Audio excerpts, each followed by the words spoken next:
Hello, YouTube.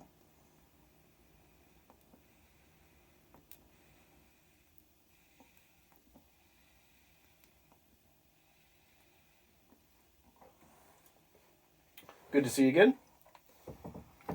Adam here.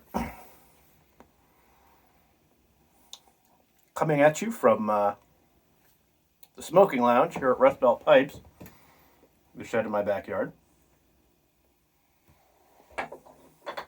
Hope that you're all doing well.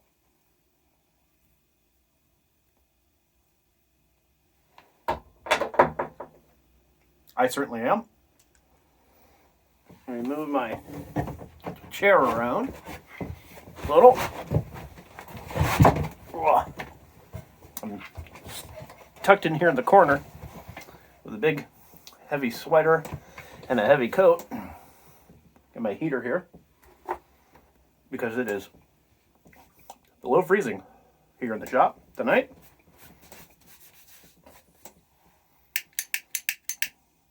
And it is very cold, even with the heater.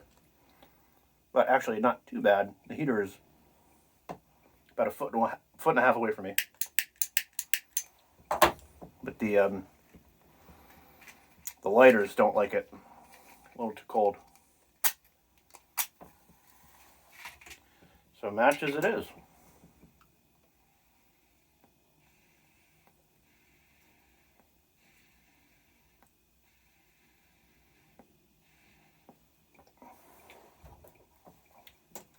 There we go. Wrapping up another month with the blend of the month here in this Peterson Aaron. This is a 80S, I believe. And it says somewhere, right? Yes, there it is. 80S. This is a pipe that I bought in Dublin, in the Peterson shop on Nassau Street. I just got done watching London Calling, and there was a discussion on Peterson, so I decided that I'd come out and enjoy one of my Petersons. This is my only... No, that's not true. I have 4 Petersons. 2 of them are the 306 shape, which is that Paul with the flat bottom that I really like. Sort of the bigger brother of the 304. And I have this, and then I have the... I can't remember the name of it, or the number. Sort of that big, chunky bent one that I bought in May this year when I was there. Anyway, don't let me ramble on. This is the last video of November 2024. And as such, it is time for our final thoughts on the blend of the month. Now that I've got it going. As you saw a minute ago, San Sepolcro from Cornell and Diehl, produced in January 2024. This tin is marked January 31st of this year. As a reminder, I will read what the tin says here. This says, a singular Virginia blend inspired by old world tradition. San Sepolcro combines exotic double fermented KY171 Italian dark fired Kentucky with superlative grades of red and bright Virginia and just the right amount of Dominican black Cavendish for balance. The result is a complex smoke with notes of mellow citrus, undertones of soft, earthy clove-like spice, both familiar and exotic. And I like this. I like what they did with these ones because it actually tells you the components there, which are Italian dark fired Kentucky, 2022 red Virginia, 2021 red Virginia, 2019 bright Virginia, and unsweetened Dominican black Cavendish. I have to say, a very attractive tin here. Got a crossbow? Yeah, crossbow on it. I do not always like the tin art on C&D blends, but this one is nice. You know, there are classics like Blockade Runner. This is my shot version. I put the tape on to get rid of the warning. But in general, C&D tin art, I think, is fine. Sanspulchro, nice tin art. Excuse me. But we're not here to talk about the art of the tin. We're here to talk about its contents. And I have to say, this is a wonderful blend. Really wonderful.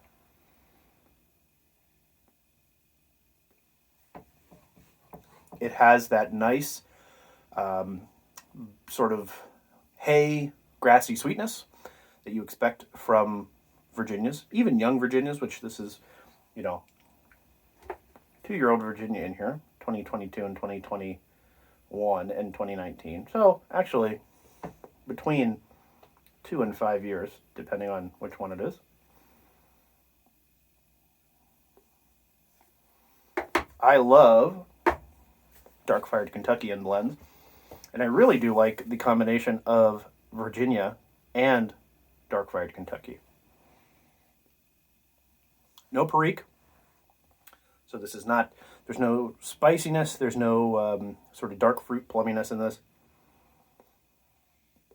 It's hay, it's sweet, it's a little bit dark fired.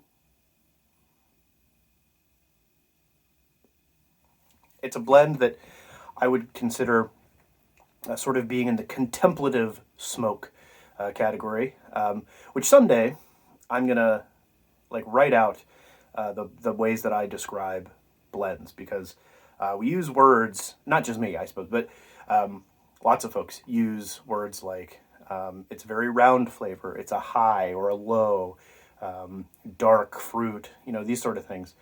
And I've realized, talking to a couple of newer pipe smokers online, that sometimes that doesn't mean anything if you're a newer pipe smoker.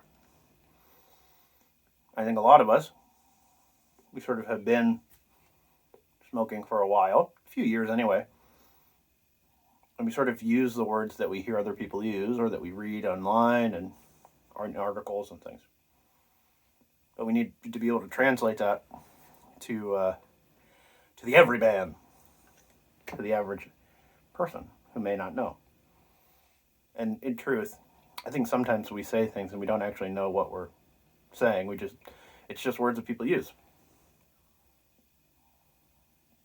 But I would describe this as those hay, grassy, higher, brighter flavors that you often get in Virginias.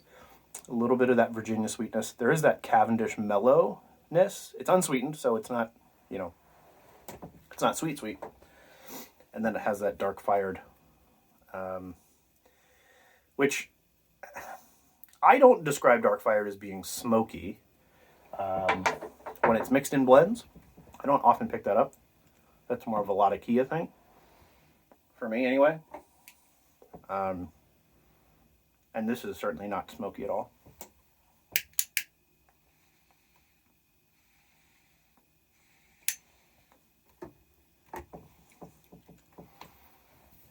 But when I call this a contemplative smoke, I mean that it's straightforward. It's not challenging. But it's a blend that you can really just sit back and enjoy. It's not a blend that I feel like I need to rush through. And it's not one that I need to tend. It's not bitey. I am smoking this in a 9mm.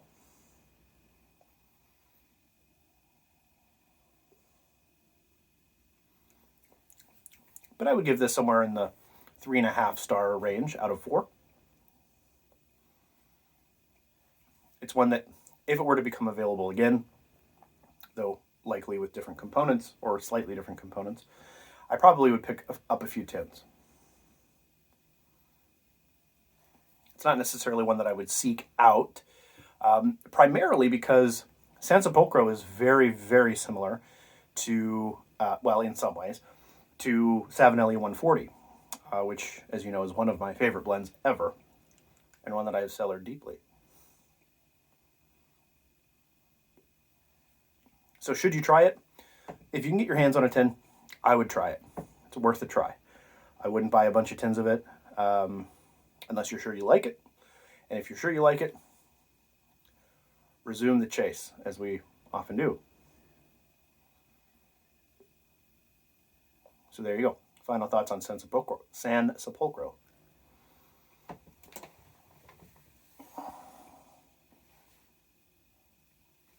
A few other things here at the end of the month. One is, you may have seen in my last video, I built a table.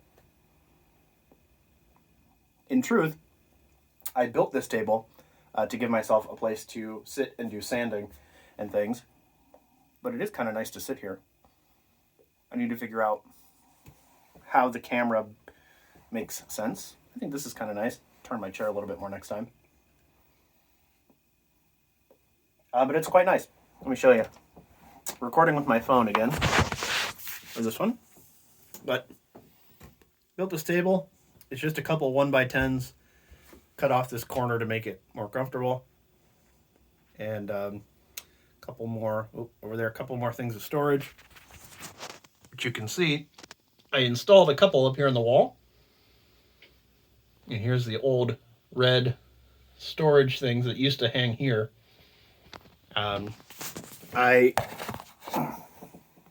make a lot of sawdust in here, as we do when we make pipes. And those open red, these things, no protection against any sort of sawdust. So anything that has been in here gets just totally covered. And now I have, thanks to some Black Friday sales, covered storage. And I think the most important upgrade for that is that I now have storage for all of my 2-inch sanding discs, which I use on a little 2-inch wheel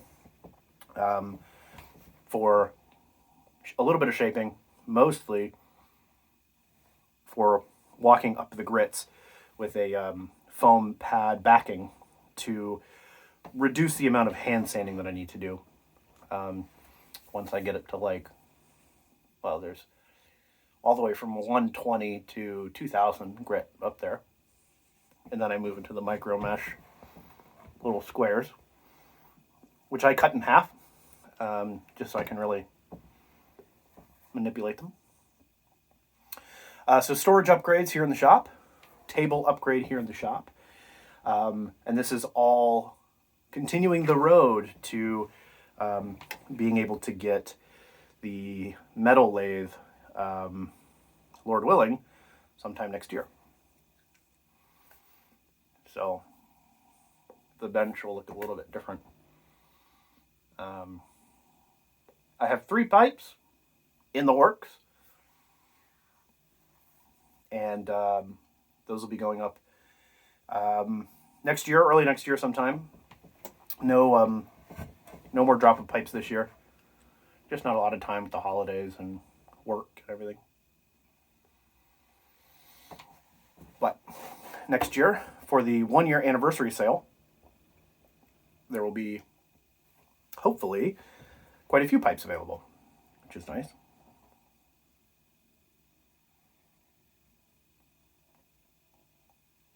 As you're seeing this is Saturday night.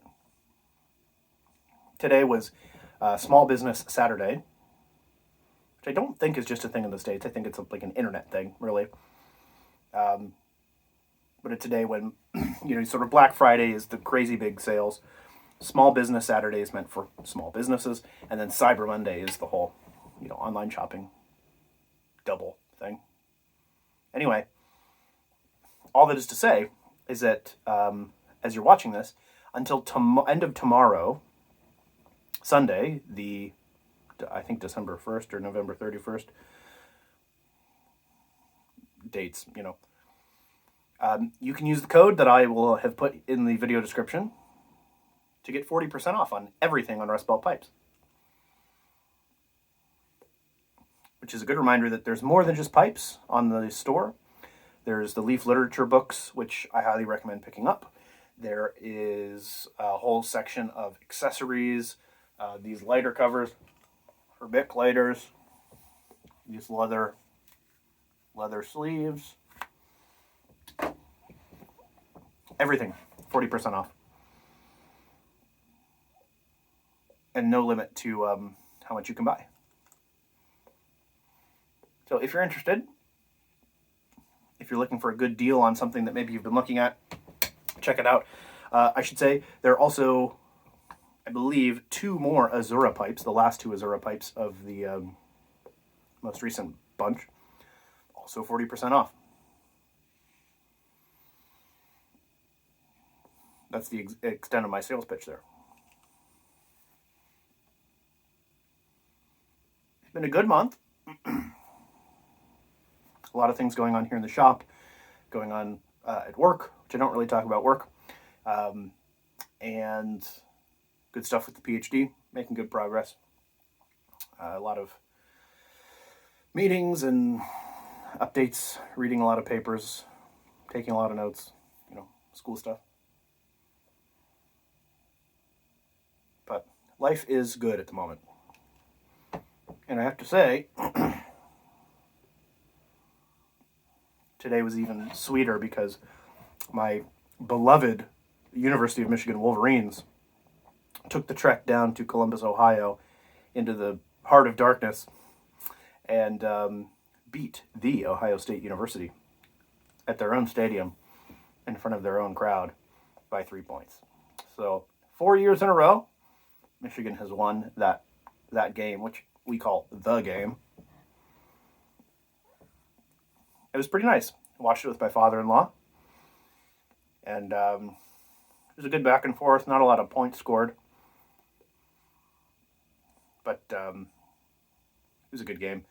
I have to say, though, if you watched it or if you go on the internet, after the win, there was like a little bit of a scuffle. And as much as I love my University of Michigan Wolverines, they did instigate that. And for that, I am sorry. It's not really good behavior. Unsportsmanlike. Disrespectful. So, sullied the win a bit for me. Seeing how the team, not the whole team, but some members of the team behaved after.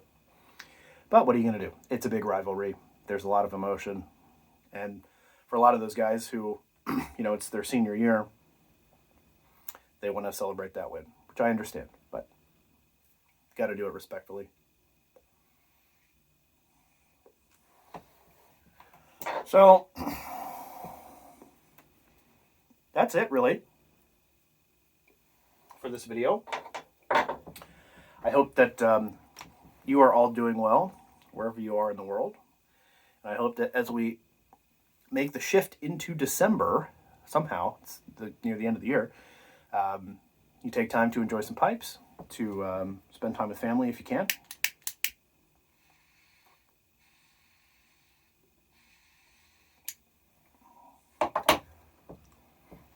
And take stock of the year. As I often do in December, just to give you a sense of what's coming up on the channel, I will do probably one more blend of the year. I need to see what's in my cellar, which I've moved to all of a cedar chest. So I looked through all the nooks and crannies. I think I might have said this already, maybe in last week's video. But pulled all the tins and jars and things out of the nooks and crannies in my office, put them all in one big cedar chest. And so it was nice because I was able to take stock of what I have and take note of the things that I want to pick up more tins of. Which actually, I have to say at the moment, I'm feeling pretty good where the cellar is. I'm not a regular pipe smoker. I'm not a heavy pipe smoker in that I don't smoke every day. And usually when I smoke, it's one bowl, maybe two. So to have a cellar where I feel comfortable should pipe tobacco just become unavailable, I feel okay. It's not to say that I won't pick up some more stuff. We all know that TAD is real.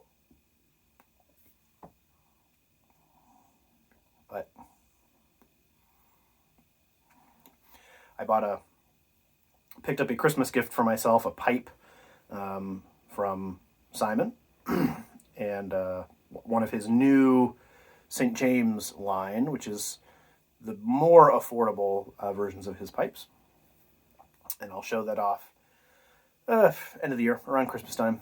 But yeah, I'm feeling good. Trying to watch the wallet. Well, that's 20 minutes, so we'll call that good. Thanks for dropping by, everyone. It's always a pleasure to be here with you once a week and to read your comments. Thank you for those of you who do comment and send me Instagram messages and stuff like that. It's nice to be in regular communication.